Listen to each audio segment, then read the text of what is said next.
Assalamualaikum warahmatullahi wabarakatuh. Kita jumpa di pertemuan ketiga mata kuliah hidrologi dan hidrogeologi. Bahannya adalah meteorologi dan kita akan bahas sedikit tentang evaporasi. Sebelum minggu depan kita akan membahas evapotranspirasi. Baik, sebelum kita mulai, perlu saya beritahukan bahwa tolong pelajari setiap bahan itu setiap minggu, ya, karena makin lama bahannya itu akan semakin kompleks, semakin sulit, dan membutuhkan informasi sebelumnya. Jadi semakin lama ini semakin sulit kalau kamu nggak belajar pertemuan sebelumnya. Jadi tolong dipelajari bahan-bahan yang sudah saya berikan, juga video penjelasan. Kalau kamu nggak belajar itu nanti akan agak sulit untuk belajar ke depannya. Makin lama rumusnya itu makin kompleks ya. Baik, untuk kali ini meteorologi ya. Sebelum kita masuk evaporasi, kita jelasin dulu tentang meteorologi. Meteorologi adalah ilmu yang mempelajari benda-benda angkasa atau dikenal dengan ilmu tentang cuaca. Jadi kalau menurut pakar iklim, ilmu yang mempelajari tentang proses-proses fisik yang terjadi di atmosfer pada suatu daerah dan berlangsung dalam waktu tertentu, umumnya dalam waktu yang singkat. Peranan meteorologi untuk apa? Untuk memprediksi hujan, memprediksi angin, ya, dan sebagainya. Fenomena atmosfer itu punya skala waktu dan ruang. Jadi ada skala mikro, itu yang diperhatikan adalah keadaan-keadaan di ketinggian 0,1 sampai 100 meter di atas permukaan bumi. Skala meso 1 sampai 10 km, skala makro 100 sampai 1000 km. Berdasarkan tipe skalanya, fenomena atmosfer dapat disusun sebagai berikut. Nah, yang paling kecil mungkin evapotranspirasi, itu skala mikro, badai mikro, thunderstorm itu meso, topan tornado itu meso, depresi hujan frontal itu saya pelajari minggu lalu ya, itu skala makro, antisiklon itulah skala makro. Kamu bisa lihat gambar 31 di sebelahnya, itu menjelaskan lapisan-lapisan atmosfer ya. Ada troposfer, troposfer, ionosfer. Nah, itu fenomena-fenomena meteorologinya berbeda-beda di setiap lapisan. Nah, unsur-unsur dalam atmosfer yang dibahas di bagian ini adalah unsur yang erat hubungannya dengan perhitungan evapotranspirasi. Jadi kita bahas unsur-unsur yang akan kita gunakan ke depannya, yaitu temperatur udara, kelembapan udara, angin, dan radiasi matahari. Temperatur udara, suhu dan panas itu berbeda. Ya, suhu itu adalah ukuran dari energi kinetik yang dihasilkan oleh adanya aktivitas pergerakan molekul yang dikandung oleh suatu benda. Satuannya derajat Celcius, derajat Fahrenheit, atau Kelvin. Sedangkan panas adalah jumlah total dari energi kinetik yang dihasilkan oleh aktivitas pergerakan molekul yang dikandung oleh suatu benda. Satuannya kalori, watt, atau joule. Ya. Mekanisme terjadinya perubahan suhu, silakan kamu baca sendiri. Nah, faktor-faktor yang mempengaruhi temperatur udara itu ada dua, terbagi dua ya. Ada faktor karena permukaan bumi, ada faktor lingkungan. Kalau permukaan bumi, itu faktor-faktornya terbagi lagi. Sifat permukaannya bagaimana, warna permukaan bumi bagaimana, struktur permukaan bumi bagaimana, dan kondisi vegetasi atau tumbuhan-tumbuhan di permukaan tersebut. Sedangkan faktor lingkungannya adalah energi radiasi matahari, energi radiasi permukaan, dan energi mekanis, kelembapan udara, dan pengaruh ketinggian. Nah, ini semua faktor-faktor yang mempengaruhi temperatur udara. Kenapa di tempat kamu panas, tempat lain lebih dingin pada waktu yang sama? Itu karena banyak hal ini yang mempengaruhinya. Alat pengukur temperatur udara adalah termometer biasa atau termometer otomatis. Ini ada gambarnya, termometer yang biasa. Kalau F skala Fahrenheit, C skala Celsius. Kemudian yang sebelah kanan adalah termometer udara dan juga infrared. Ya, jadi bisa pakai infrared, dia menembak kayak yang sering kamu lihat juga sekarang ini selama pandemi ya. Nah, tapi ada pembedaan lagi, termometer tuh ada untuk manusia, ada yang juga bukan untuk manusia, ada yang untuk mesin misalnya. Nah, data temperatur udara untuk perhitungan evaporasi pada umumnya digunakan temperatur udara rata-rata harian atau bulanan yang didapat dari pembacaan termometer maksimum dan termometer minimum gitu. Nah, ini ada salah satu kunci kalau di lapisan troposfer, kita lihat lagi ke belakang, lapisan troposfer itu adalah di sini ya, yang dekat dengan permukaan ya, antara 0 sampai 8 atau 0 sampai 16 itu troposfer. Nah, kalau lapisan troposfer setiap kenaikan 100 meter temperatur turun 0,6 derajat Celcius. Jadi kalau kamu untuk naik gunung ya, naik 100 meter ke atas, kalau tadi kamu 30 derajat suhu udara, ketika udah 100 meter turun 0,6, jadinya berapa?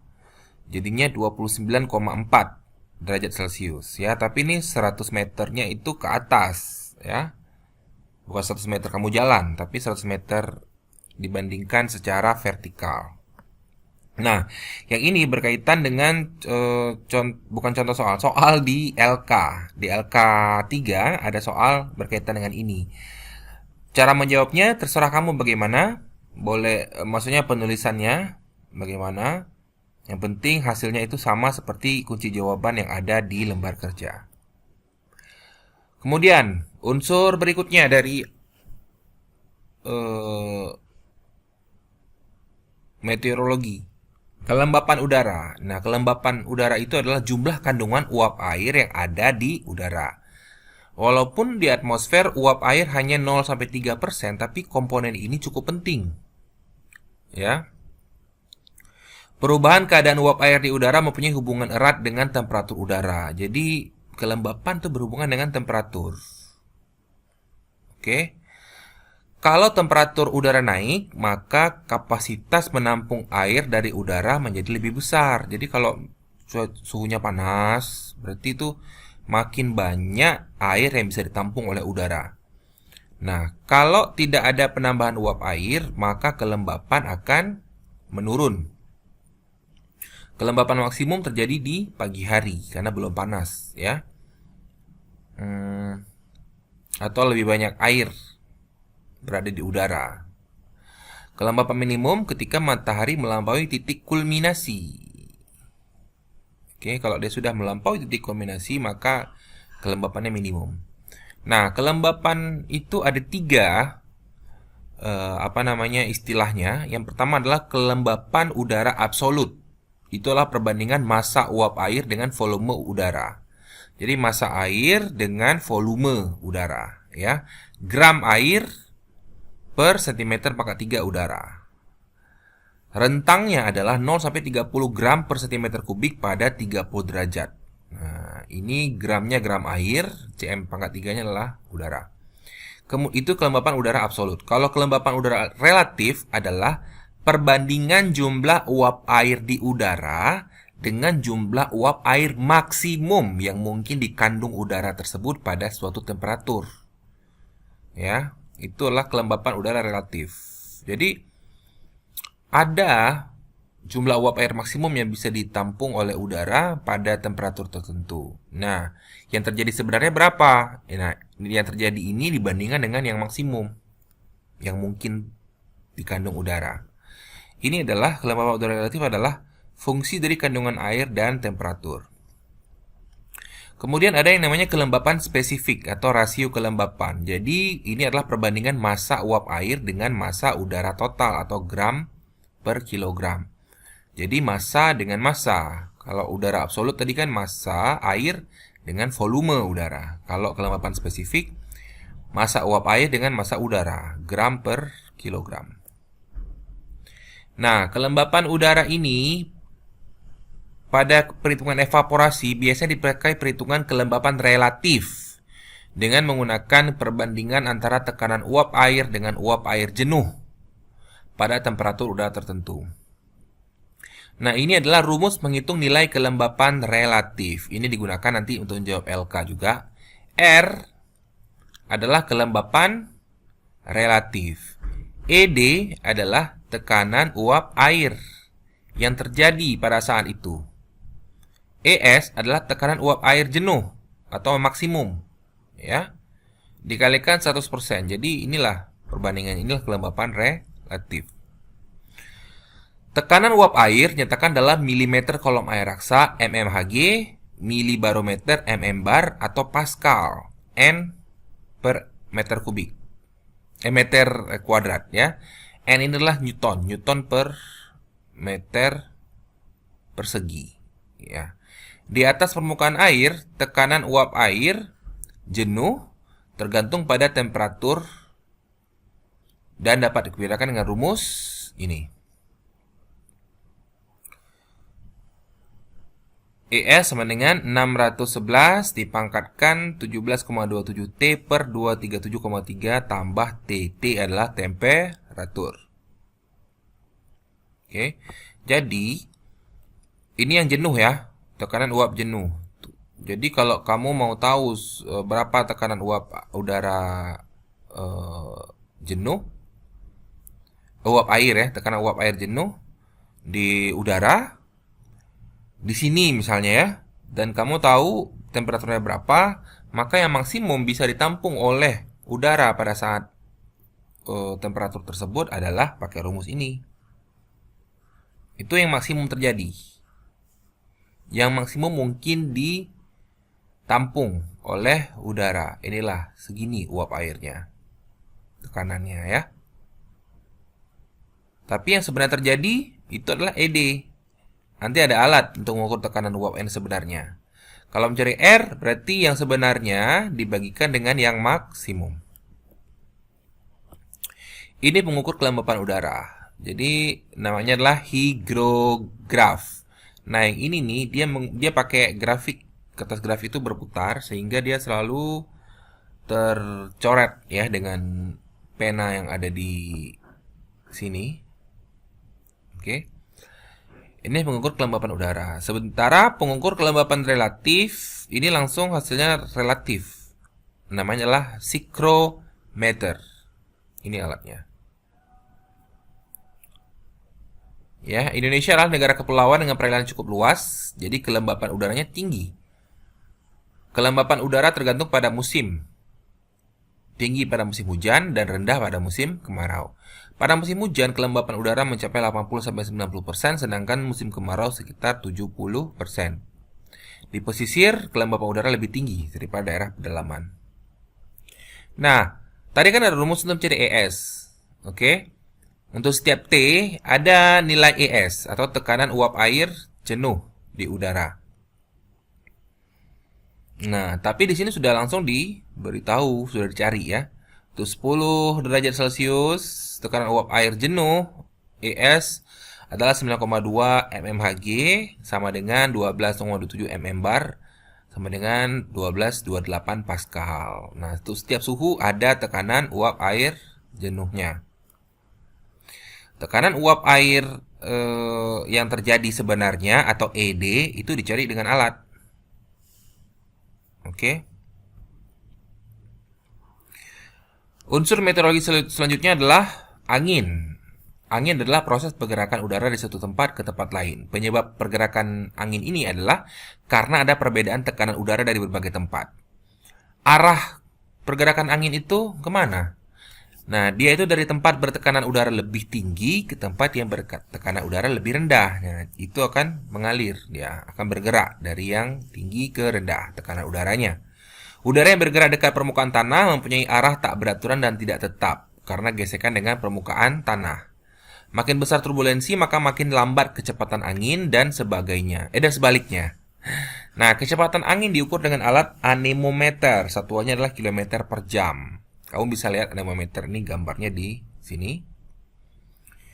Ini adalah anemometer, ini menunjukkan arah angin, ini berputar terus dia. Ada semacam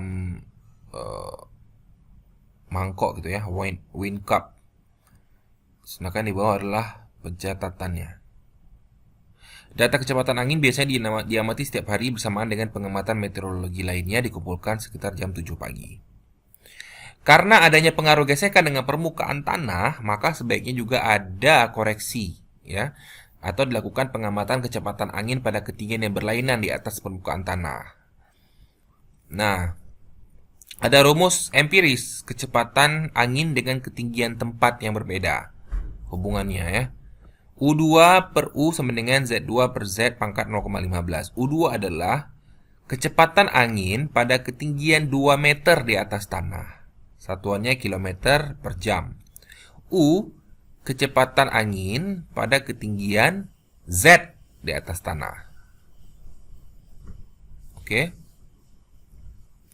U2 kecepatan angin 2 meter atas tanah. Kalau U adalah pada Z meter di atas tanah.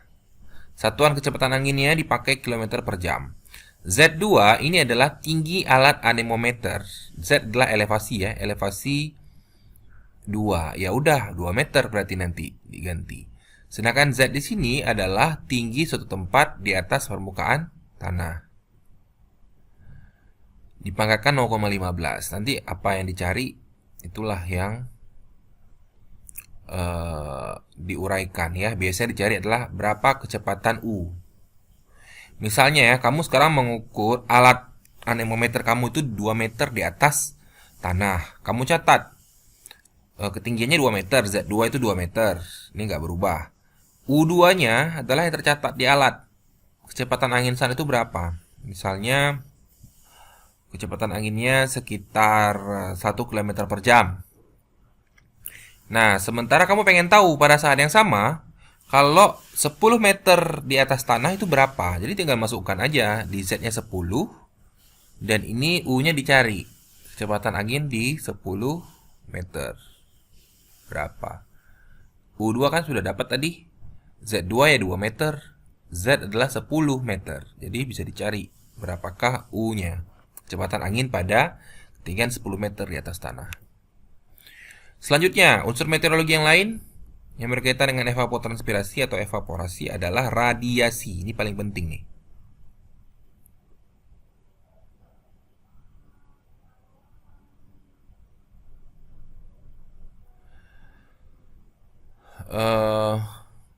Radiasi itu apa sih?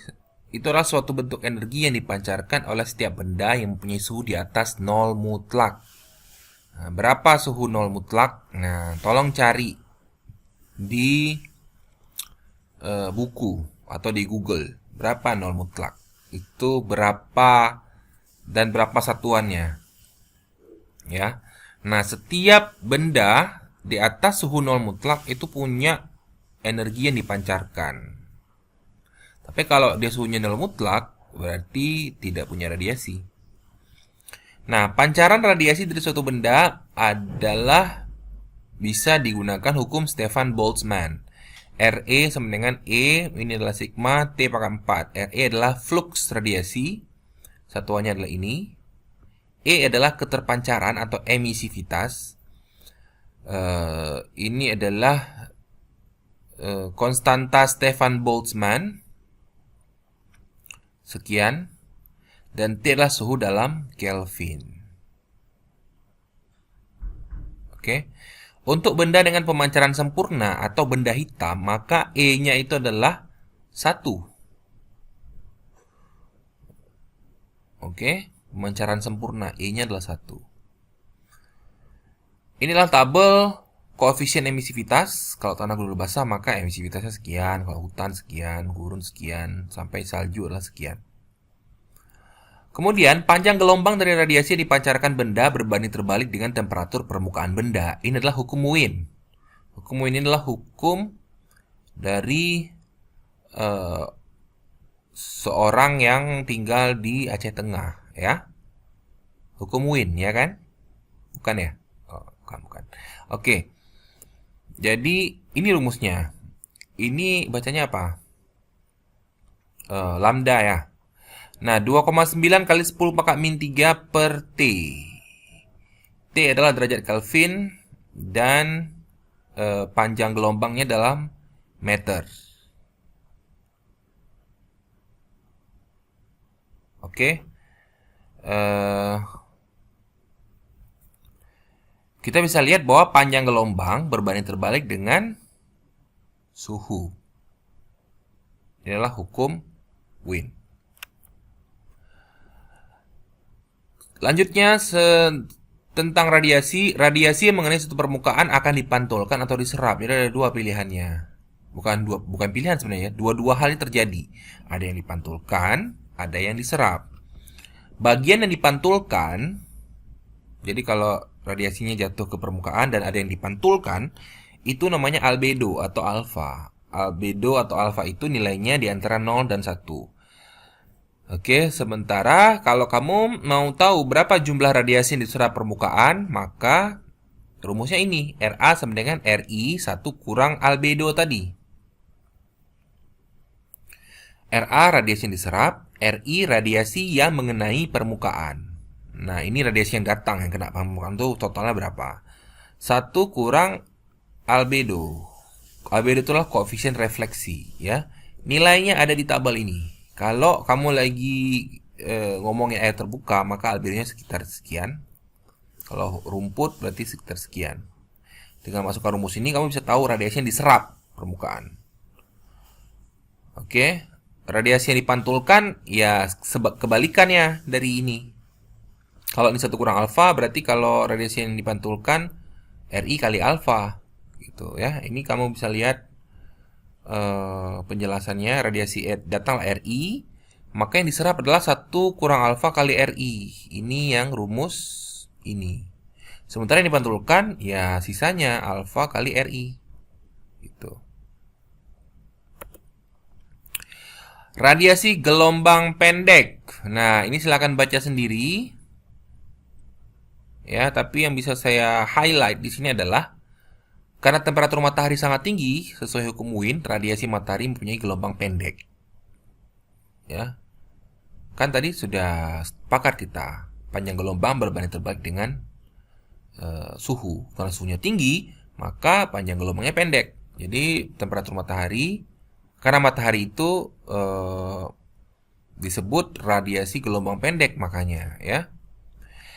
Berapa banyak radiasi matahari jatuh pada puncak atmosfer bumi itu tergantung pada waktu tahun. Maksudnya itu waktu tahun adalah dalam setahun itu kita lagi ngomongin bulan berapa nih? Tanggal berapa? Ya. Karena nanti ada bulan di mana atau hari di mana matahari itu jauh dari atmosfer bumi. Kalau kita lagi ngomongin dari khatulistiwa itu kalau kita lagi ngomongin negara Indonesia, ya. Ada juga yang waktu-waktu dalam setahun itu matahari itu sangat dekat ke bumi di satu titik, ya. Misalnya di Indonesia itu maksudnya adalah waktu tahun, ya. Tanggal berapa yang terjadi. Kemudian waktu hari itu apakah dia pagi hari, siang, sore. Kemudian posisi daerahnya, kita lagi ngomongin daerah di derajat lintang berapa, ya. Dan juga durasi siang hari, karena nanti ada daerah yang durasi siang hari itu selalu berbeda. Kalau Indonesia mungkin tidak terlalu jauh berbeda ya, durasi siang hari di bulan Januari sama durasi siang hari di bulan Agustus misalnya. Tidak terlalu berbeda. Tapi negara-negara subtropis yang punya 4 musim itu sangat berbeda. Nah, jadi banyak radiasi matahari yang jatuh pada puncak atmosfer bumi tergantung pada 4 hal ini. Nah, ini adalah tabel yang menyebutkan tentang lama penyinaran matahari maksimum yang mungkin terjadi tiap hari. Kamu bisa lihat garis lintang 0, ya, di bulan Januari dan Juli 12,1 jam itu lama penyinaran matahari maksimum. Berarti yang tinggal di khatulistiwa durasi siang harinya itu sama terus, ya. Sedikit bergeser garis lintangnya, bergesernya boleh ke utara, boleh ke selatan. Nah, ini lama penyinaran mataharinya berubah-berubah tapi nggak terlalu jauh. Tapi makin jauh dari khatulistiwa, lama penyinaran mataharinya itu jangan jauh berbeda ya. Paling kecil tuh 8,1 jam. Paling banyak adalah 16,3 jam. Beda dong, ya. Nah, ini tergantung sama ini lintang utara dan selatan juga. Misalnya, kalau dia berada garis lintang 50 derajat utara, maka di bulan Juni itulah yang paling lama penyinaran mataharinya.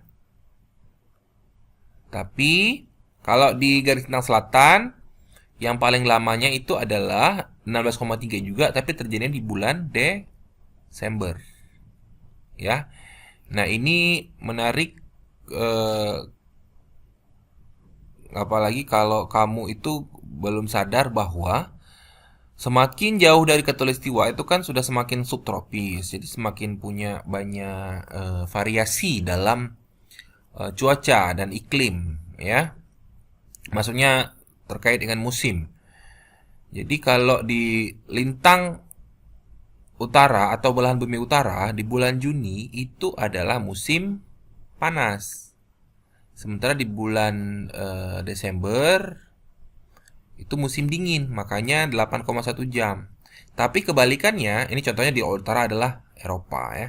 Sementara kalau garis lintang selatan atau belahan bumi selatan itu kebalikannya. Jadi ketika di sana sedang musim panas, di belahan bumi selatan ini sedang musim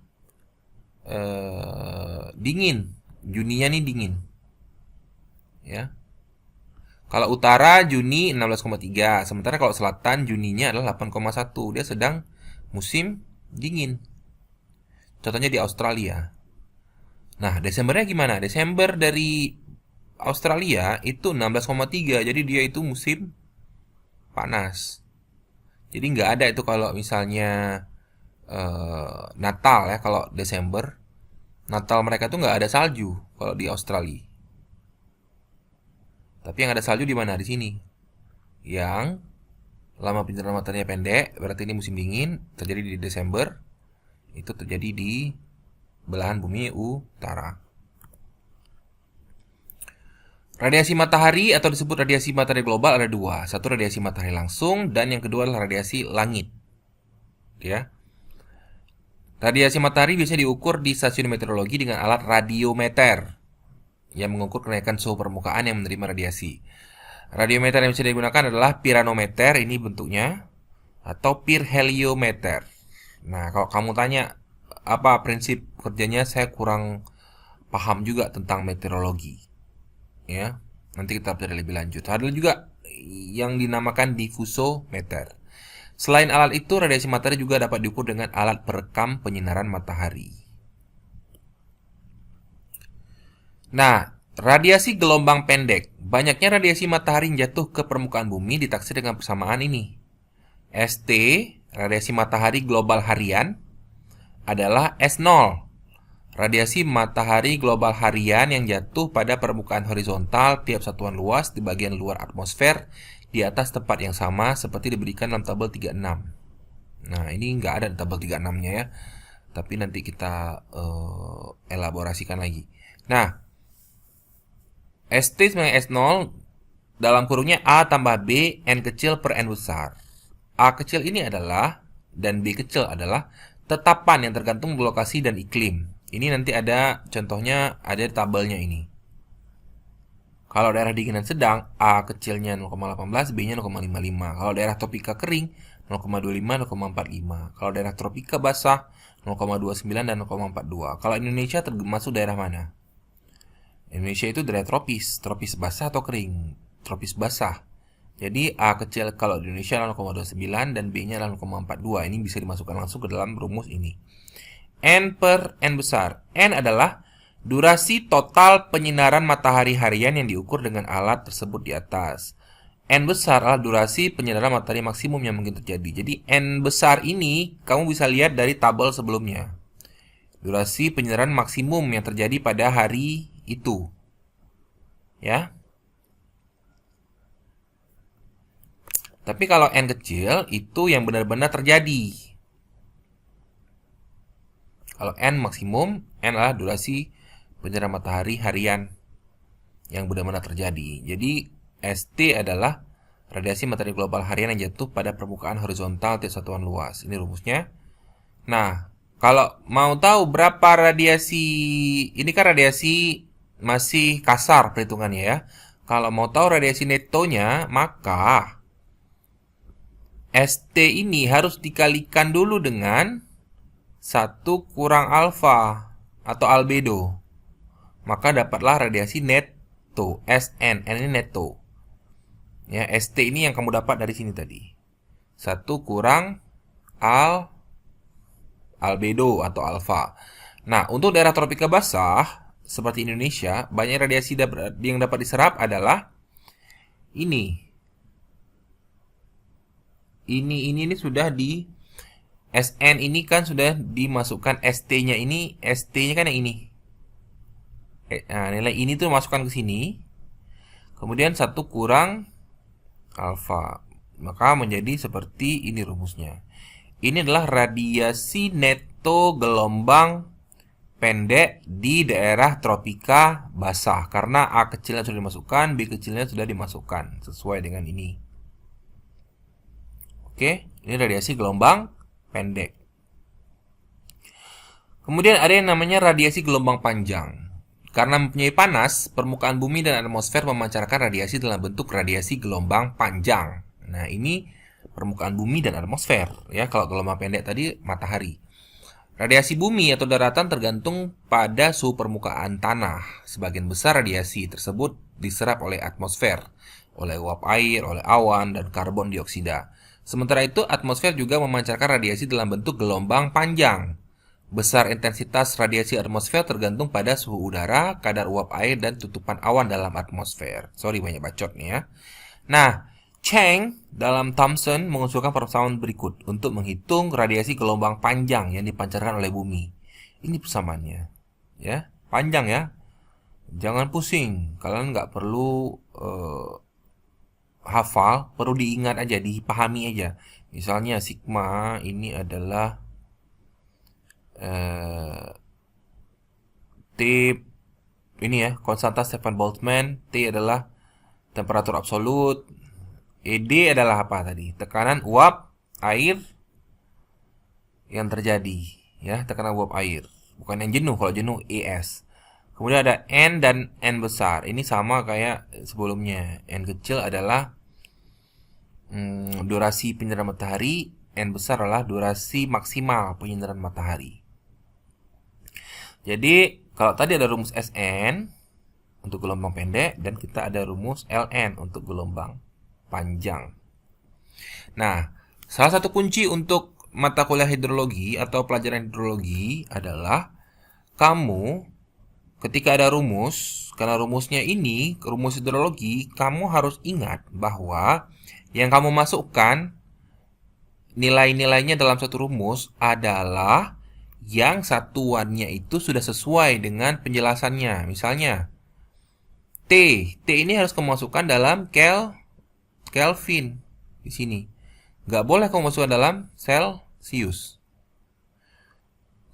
Konstanta Stefan Boltzmann juga ini yang dimasukkan ya, tapi ini memang sudah ini, nggak ada nilai yang lain. Kemudian ED harus kamu masukkan dalam mmHg, nggak boleh masukkan dalam mmbar. Nggak boleh, rubah dulu ke mmHg. Jadi, kalau rumus hidrologi itu kebanyakan seperti ini. Kalau kamu masukkan di rumus ini dengan T-nya adalah ini satuannya,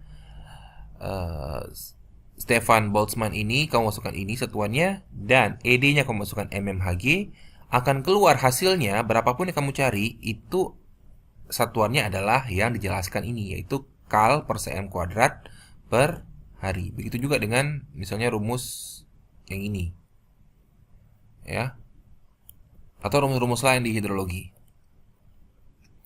Nah, tadi ada gelombang pendek, gelombang panjang, dan kita masuk ke keseimbangan radiasi tersebut di permukaan bumi ya. Silakan dibaca. Intinya adalah permukaan bumi ini memancarkan radiasi sekaligus menerima radiasi dari atmosfer. Jadi permukaan bumi memancarkan radiasi, tapi juga ada radiasi dari atmosfer. Ya. Keduanya adalah radiasi gelombang panjang. Radiasi dari permukaan bumi dan radiasi dari atmosfer itu keduanya panjang. Nah, ini adalah keseimbangan radiasi di permukaan bumi. Ya. Contohnya, kita mulai dari radiasi matahari yang datang. Radiasi matahari yang datang kan ke bumi. Ke bumi ini ada radiasinya diserap uap air, ada yang diserap oleh awan, kemudian jatuh ke permukaan bumi, diserap. ya. Ada juga yang dihamburkan oleh udara, dipantulkan oleh awan, ada yang dipantulkan oleh permukaan. Jadi ada yang diserap, ada yang dipantulkan. Oke. Nah, radiasi matahari ini adalah gelombang pendek. Oke. Kemudian kalau di sini ini kan permukaan bumi juga memancarkan radiasi. Jadi ini sebagai panas tampak dan sebagai panas laten. Ini adalah gelombang panjang. Dan pancaran permukaan dari radiasi gelombang panjang ada yang diserap oleh uap air di udara, ada yang terus melewati atmosfer. Kemudian ada juga yang dipancarkan oleh awan gelombang panjangnya. Oke. Nah, ini penjelasan lain dari sumber yang lain. Ini kan misalnya masuk radiasi dari matahari 100 unit. Ada yang diserap bumi, ada yang diserap sama awan, ada yang dipantulkan oleh udara. Oke, silakan kamu pelajari sendiri di sini. Ini 50 unit. Ini kan dari 100 unit, 50-nya diserap bumi, 20-nya ini, 30-nya adalah ini. Reflected, dipantulkan oleh udara itu ke luar angkasa lagi. Jadi kalau dijumlahkan 30 tambah 20 tambah 50 kan 100. Ya. Kenapa ada 10, ada 20, ada 30? Kalau 20 kan diserap. Oh, yang plus ini diserap, 30 itu dipantulkan. Kemudian ada lagi yang ini. Kalau dari buminya sendiri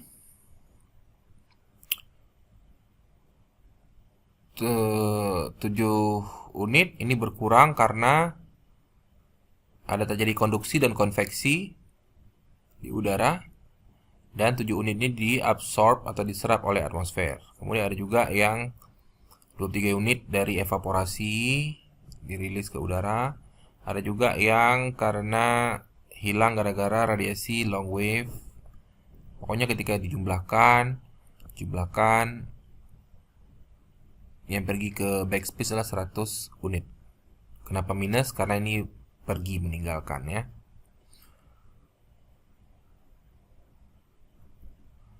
Nah, keseimbangan radiasi di permukaan bumi ini rumusnya ini, Rn Sn kurang Ln. Rumus Sn sudah tadi, rumus radiasi gelombang pendek. Oke. Sedangkan rumus Ln juga sudah tadi. Radiasi gelombang panjang. Ini rumus dasarnya. Ya, rumus paparannya coba kamu balik ke belakang lagi, rumus yang dipaparkan. Nah, untuk mengetahui Rn tinggal Sn kurang Ln. Rumus Sn tadi, ini kan rumus Sn tadi, ini kalau di Indonesia atau tropika basah. Sedangkan ini adalah rumus Ln tadi. Nah, jadi kalau mau untuk Rn, inilah rumusnya semua. Panjang ya. Gak usah pusing, tapi yang kamu masukkan di sini nanti adalah sesuai dengan yang di keterangan soal. Misalnya T dalam Kelvin, ED dalam mmHg. Apapun yang kamu masukkan, asal sesuai dengan petunjuk di rumusnya, itu nanti keluarnya sesuai dengan satuan yang di rumusnya juga. Baik, kita masuk ke evaporasi. Evaporasi adalah penguapan yang terjadi dari permukaan air, permukaan tanah, dan dari permukaan tanaman, atau yang lebih khususnya namanya intersepsi. Ya, silakan dibaca lebih lanjut. Sedangkan ada yang namanya transpirasi. Ini penguapan dari dalam jaringan tanaman. Ya, beda sama intersepsi. Intersepsi itu adalah air jatuh hujan misalnya, jatuh atas daun, belum diserap sama tanaman, tapi menguap lagi. Itu namanya intersepsi. Tapi kalau transpirasi, dari dalam jaringan tumbuhan itu yang keluar airnya. Oke. Di lapangan sulit membedakan antara penguapan dari badan air, dari tanah, dari tanaman, sehingga kadang-kadang dianggap jadi satu, namanya evapotranspirasi. Jadi, kalau evaporasi adalah penguapan dari permukaan air, permukaan tanah, dan penguapan dari permukaan tanaman atau intersepsi, evapotranspirasi adalah penguapan yang terjadi di permukaan lahan. Jadi disebut satu kesatuan lahan semua. Ya, meliputi permukaan tanah, meliputi tanaman.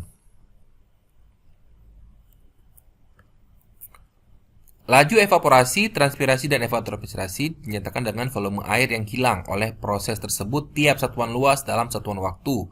Misalnya mm per hari, mm per bulan. Ini sama kayak satuan hujan, intensitas hujan ya. Intensitas hujan mm per hari, mm per jam. Tapi kalau evapotranspirasi mm per hari, mm per bulan karena dia sedikit. Jadi kalau per jam mungkin sedikit sekali, tapi dihitungnya lebih banyak dalam hari atau bulan. Laju ET tergantung pada ketersediaan air dan kemampuan air menguapkan air dari permukaan. ET dinyatakan dalam dua bentuk. Begitu juga dengan evaporasi dan transpirasi ya. Evaporasi ada yang aktual, ada yang potensial, transpirasi juga gitu. Tapi kita ngomong ET dulu nih. Ada yang namanya ET aktual dan ada namanya ET potensial. Silakan membaca lebih lanjut. Tapi saya jelaskan aktual itu yang benar-benar terjadi. Potensial itu adalah yang maksimum bisa terjadi. Oke?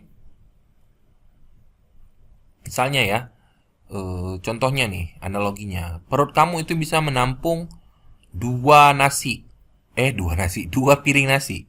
Itu adalah ET potensial. Tapi yang sebenarnya kamu makan sekarang itu satu piring nasi saja. Itu adalah ET aktual. Jelas ya analoginya ya. Nah, dua masalah utama dalam analisis hidrologi: memperkirakan debit besar atau debit banjir. Karena debit banjir ini terjadi dalam waktu singkat, ET bisa diabaikan. Ini sama kayak di neraca air ya. ET kalau waktu singkat bisa diabaikan dalam neraca air. Kemudian, kalau kita memperkirakan debit yang tersedia, rata-rata bulanan atau rata-rata tahunan, ini kan terjadi dalam durasi panjang, maka ET diperhitungkan. Oke, cukup jelas ya. Ini karena kita sudah pelajari juga di pertemuan pertama. Tolong dipelajari faktor-faktor yang mempengaruhi evaporasi. Ada faktor kondisi permukaan, dan ada kondisi klimatologi. Ini nomor 2 harusnya nih. Ya. Kemudian silakan kamu baca sendiri. Nah, untuk memperkirakan evaporasi ada yang namanya alat panci evaporasi. Bahasa Inggrisnya evaporation pan. Itu cara paling banyak digunakan mengetahui volume evaporasi dari permukaan air bebas. Ya. Kalau gambar A ini adalah panci evaporasi UK British Standard. Kalau yang ini adalah US, dipakai US. Cara memakai yang ini kan ukurannya sudah ada. Ini bentuknya bulat ya. Lingkaran. Tabung pendek gitu ya. Ini 1,83, kedalamannya sekian, tapi dia harus ditanam sehingga ada 100 mm di atas tanah. Diisi airnya 400 galon. Kalau ini diisi airnya 0,203 meter. Ini adalah kayu di bawahnya. Kemudian ini adalah evaporation pan-nya, ini ukuran-ukurannya ya. Evaporasi dihitung dari perbedaan elevasi muka air selama interval waktu pengukuran. Jadi kan waktu pertama mungkin airnya masih penuh, tapi dihitung beberapa jam kemudian airnya sudah berkurang berapa. Jadi yang hilang dari tempat itu, dari evaporation pan itu adalah air yang sudah mengalami penguapan. Nah, ini adalah mengukur evaporasi ya, bukan evapotranspirasi. Evaporasi. Pengukuran dilakukan setiap hari sehingga dapat diketahui besar penguapan. Bila terjadi hujan, maka kedalaman hujan harus ditambahkan. Jadi kalau lagi kita pasang alat ini, ketika ada hujan kan masuk lagi airnya. Jadi harus dihitung lagi nih. Diperkirakan. Nah, evaporasi di panci dengan evaporasi dari permukaan air yang luas, misalnya waduk, mana yang lebih cepat terjadi? Kalau menurut kamu? Lebih cepat di panci atau lebih cepat di waduk atau danau? Nah, jawabannya lebih cepat di panci. Kenapa? Karena lebih cepat panas, ya. Makanya hasil pengukuran di panci harus dikalikan suatu koefisien untuk mendapatkan evaporasi dari waduk atau danau. EL K kali EP. EL adalah evaporasi dari badan air, K adalah koefisien panci, EP adalah evaporasi dari panci. Nah, berarti ada nilai K, koefisien panci, ya. Nilai K ini bervariasi menurut musim dan lokasi antara 0,6 0,8. Biasanya digunakan koefisien panci tahunan sebesar 0,7. Jadi yang terjadi di badan air evaporasinya adalah 0,7 kali dari yang di panci. Berarti sudah jelas bahwa evaporasi itu lebih cepat terjadi di panci daripada di permukaan air yang luas atau air bebas. Nah, untuk memperingatkan evaporasi ada beberapa metode. Pertemuan ini hanya membahas evaporasi dulu ya. Minggu depan baru kita bahas evapotranspirasi lebih dalam. Jadi tolong pelajari ini dulu karena nanti berkaitan. Ya, ini ada soal nanti di LK. Metode transfer massa pertamanya. Ini diajukan oleh John Dalton. Evaporasi sebanding dengan perbedaan antara tekanan uap jenuh dan tekanan udara karena kelembapan udara. Jadi E adalah C itu koefisien dikalikan fungsi U. U adalah angin, kecepatan angin ya. ES kurang ED. ES adalah tekanan uap air jenuh. S itu saturated dan ED adalah tekanan uap air yang terjadi di udara. Berarti ada nilai FU di sini, ada fungsi kecepatan angin. Oke.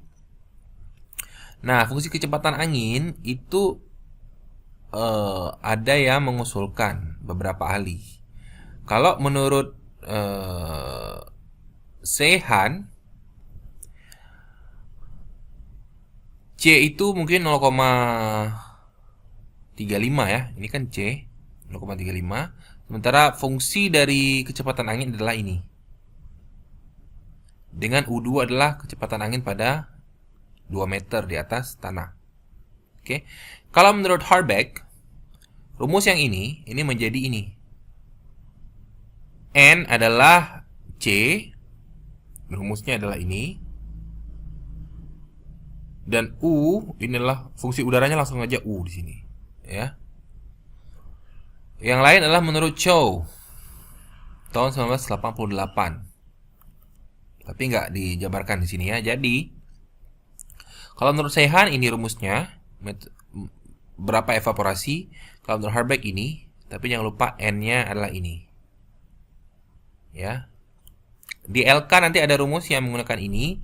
Kamu sudah saya cantumkan nanti penjelasan rumus dari masing-masing dan satuannya berapa yang harus kamu masukkan. Oke. Misalnya ya, kalau di rumus ini kan S kurang ED. ES ini harus dimasukkan dalam mmHg. ED harus dimasukkan dalam mmHg. Sesuaikan dengan yang di penjelasan ini. Oke. Kalau kamu masukkan mmHg dan ini M per D, akan keluar E dengan hasilnya mm per hari. Jadi kamu nggak perlu lagi kali-kali hilang-hilangin satuan. Sudah langsung keluar evaporasi, pasti keluarnya mm per hari. Nah, tadi kan metode transfer energi. Sekarang metode yang lebih mudah, yaitu metode neraca energi. EN adalah kedalaman penguapan atau evaporasi. RN adalah radiasi neto yang diterima oleh permukaan bumi. Ini seperti rumus yang tadi yang panjang. RN itu ya. Per rho W kali LV. Rho W adalah rapat massa air tapi dalam gram per cm kubik. Berapa? Kalau dalam gram per cm kubik berapa rapat massa air? Atau massa jenis air. 1 ya, jangan lupa. Kalau 1000 itu dalam satuan yang lain. Kalau 1000 itu dalam satuan kilogram per meter kubik. Oke. LV adalah panas laten untuk evaporasi. Satunya adalah kalori per gram. Oke. LV ini bisa dicari dengan rumus ini. Dia adalah panas laten penguapan fungsi dari temperatur. Jadi 597,3 dikurangi 0,564 kali T.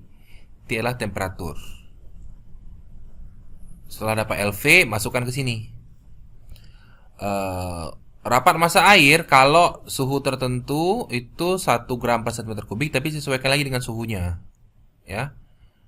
Sekitar 1, mungkin nanti jadi 0,998 atau jadi berapa gitu ya. RN kalau nggak diketahui kamu harus cari dulu. Oke, T di sini adalah dalam Celsius. Jadi apa yang diminta masukkan dalam Celsius. Kalau dia Kelvin rubah dulu baru masukkan. Kalau kamu masukkan Celsius, maka akan keluar kal per gram. Jadi hati-hati dengan rumus hidrologi. Apa yang diminta itu yang masukkan. Kalau kamu masukkan ini Kelvin, ini bukan kal per gram keluarnya. Saya nggak tahu karena rumus hidrologi itu memang seperti itu. Kamu masukkan harus apa yang diminta oleh ini. Oke. Misalnya ini, kalau kamu masukkan rho W-nya gram dalam gram per cm kubik, maka akan keluar EN-nya dalam cm per hari. Tapi kalau kamu masukkan dalam dalam kilogram per meter kubik, itu harus cari lagi nih. Sangat ribet, ya. Jadi ikuti aja apa yang sudah ada di petunjuk dari rumus. Kalau dia minta Celsius, masukkan dengan Celsius. Sekian. Jangan lupa minggu depan itu evapotranspirasi itu akan lebih berat lagi. Jadi tolong untuk minggu ini bahan yang ini dipelajari sebenar-benarnya. Dan kuis kita bisa terjadi kapan aja. Saya bisa aja nanti tiba-tiba minta Google Meet dan saya akan tanya definisi-definisi masing-masing sesuatu akan saya tanya, ya. Jadi harus belajar setiap minggu. Itu kuncinya untuk hidrologi. Ingat, ini 3 SKS mata kuliah ini. Dan cukup intensif dan adalah ilmu dasar juga untuk banyak hal ke depan nanti, baik mata kuliah TEPA, mata kuliah air, mata kuliah lain-lain, dan juga bisa jadi untuk TA. Jadi kamu nggak rugi untuk belajar hidrologi, betul-betul kamu belajar, ya. Sekian, assalamualaikum warahmatullahi wabarakatuh.